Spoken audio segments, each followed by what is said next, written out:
Semana passada a gente comentou no Almanaque Latino sobre a 7ª reprise de A Usurpadora. E uma coisa que eu já notei, sempre que é um programa falando de reprise, tem dezenas de comentários do tipo: ah, mas podia reprisar tal novela ao invés dessa. Só que acontece que geralmente que a reprise que a pessoa está sugerindo também é mega batida. Então hoje o Almanaque Latino vai falar sobre novelas que ninguém pede reprise. Vamos resgatar a memória de novelas desaplaudidas.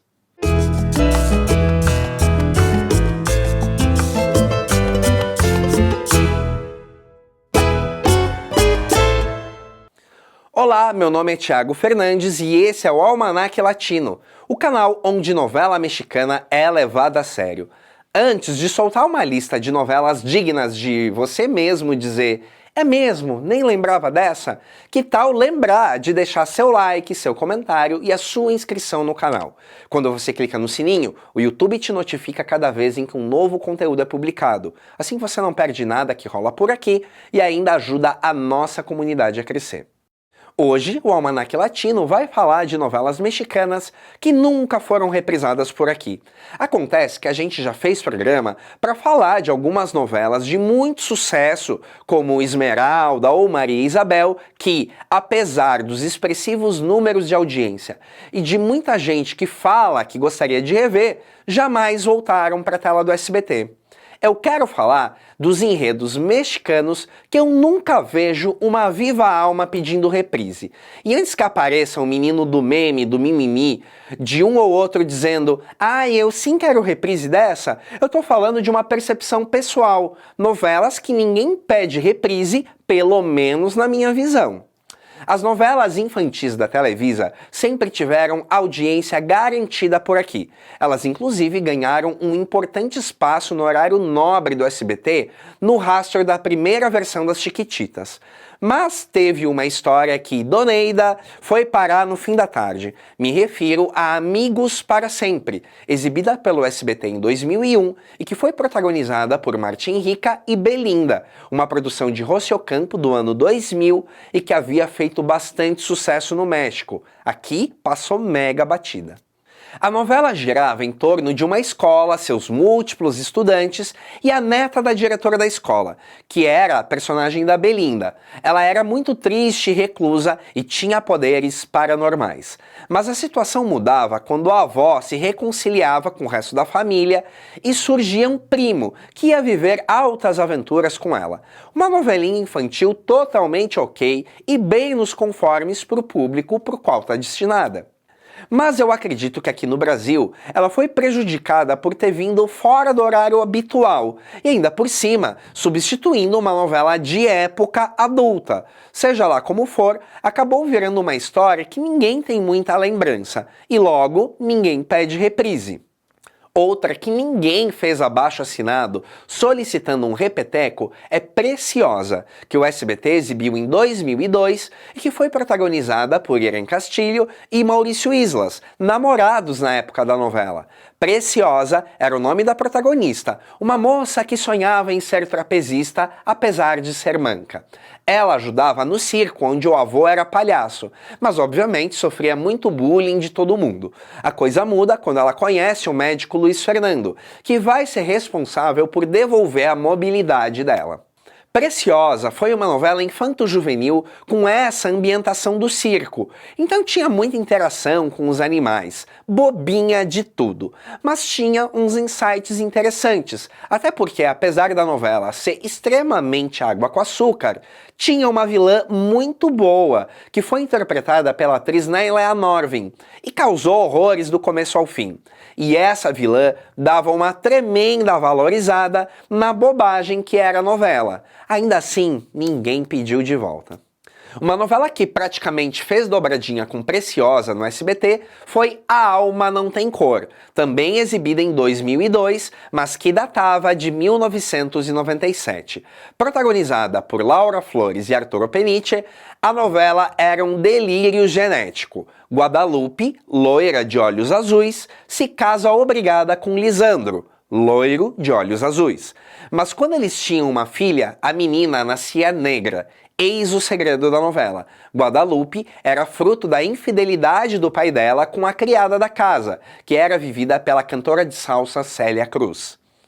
Eu lembro que eu estava na escola na época e fiz diversas vezes esse mapa genético. Era impossível a menina ter nascido negra. Mas novela é novela, e nessa aqui acontecia de tudo. Guadalupe era uma protagonista do tipo que acontece tudo que é desgraça. Após ser acusada de adúltera por conta da filha negra, ela come o pão que o diabo amassou e passa a ganhar vida numa boate de quinta, chamada Sapo Apaixonado. Lá, ela se veste como Ares, a mulher de fogo, e ganha uns trocados como cantora. Mas a felicidade sempre durava muito pouco para Guadalupe. Ela sofre um acidente e fica muda. E até o que acontecia fora da história refletia no excesso de tragédias para Guadalupe. O ator Arturo Peniche se desentendeu com o diretor da novela e foi demitido. Conclusão: Lisandro morreu num acidente de avião. E nossa protagonista perdeu até o galã da história. A Alma Não Tem Cor era a típica novela que de tão ruim chega a ser boa. Acontece que essa história foi escrita por Alberto Gomes, que é um autor de novelas malucas que eu adoro. E aqui acontecia de tudo. Virada não faltou em A Alma Não Tem Cor, mas para o público nunca valeu a pena ver de novo. A melhor novela da lista é a próxima que eu vou citar. Menina Amada Minha foi exibida em 2004 e vinha com a promessa de ter sido um grande sucesso no México e nos Estados Unidos. Como deu para ver nos últimos Almanac Latino, isso não tem sido garantia de muita coisa, mas essa história, que foi protagonizada por Carime Lozano e Sergio Goyri, foi tão hit nos Estados Unidos que chegou a ser citada num dos episódios da série norte-americana The O.C., Um Estranho no Paraíso, tamanha audiência que a novela alcançou entre os latinos dos Estados Unidos. Menina Amada Minha conta a história do poderoso Clemente Soriano, Eric del Castillo, simplesmente perfeito no personagem. Um pai autoritário que comanda a vida das 3 filhas, a quem ele chama de Amazonas. A mais velha é a protagonista, Isabela, de caráter forte, que se rebela com o pai quando se apaixona por um cara que não era quem ele queria. Menina Amada Minha tinha um charme especial para mim. Diferente de muitas novelas mexicanas, essa quase não tinha núcleo de pobre, salvo os empregados da família Soriano, que tinham uma mansão na cidade, fazenda, muitos cavalos. Arrisco que talvez um conflito mais clássico de diferença social pudesse ter feito o público brasileiro ter se apaixonado mais por essa história, que era bem movimentada e muito bem escrita. E para ser uma novela cheia de virtudes, admito que nunca vi no ranking das melhores novelas de ninguém. Para finalizar nossa lista, volto ao auge das novelas da tarde recentes, onde a gente viu várias produções da Televisa entre 2008 e 2014. Quase todas foram bem por aqui. Mas teve uma que, embora não tenha sido um fracasso, não apaixonou tanta gente, mesmo sendo uma novelinha bem gostosa. Me refiro a Querida Inimiga, com Ana Laevska e Carmen Becerra, e que o SBT exibiu em 2016. Na história, Lorena e Sara cresceram juntas num orfanato, onde a Lorena sempre sonhou em ser uma renomada chefe de cozinha, enquanto a Sara dá umas roubadinhas nos fundos do orfanato. Eis que um dia a Sara mexe nos arquivos da Lorena e descobre que a amiga é neta de uma poderosa família e decide se passar pela melhor amiga. A partir daí, as duas passam a disputar o mesmo boy, o mesmo emprego, a mesma família. Querida Inimiga foi uma novela totalmente original da Televisa. Digo, não era remake de nada, embora usasse os bons e velhos truques de sempre. A novela não chegou a figurar como um fracasso aqui, mas não fez aquele sucessão capaz de recrutar fãs que pedem a novela de volta. Quem gostou dessa novela?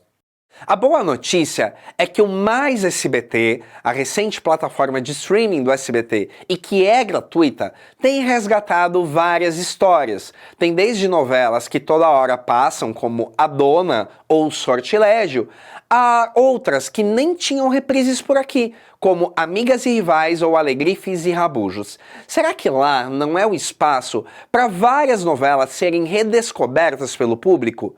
Você lembrava dessas histórias? Você também não sente que algumas novelas acabam sendo meio esquecidas com o tempo? Quais são elas para você? Deixe seu like, seu comentário e até o próximo Almanaque Latino.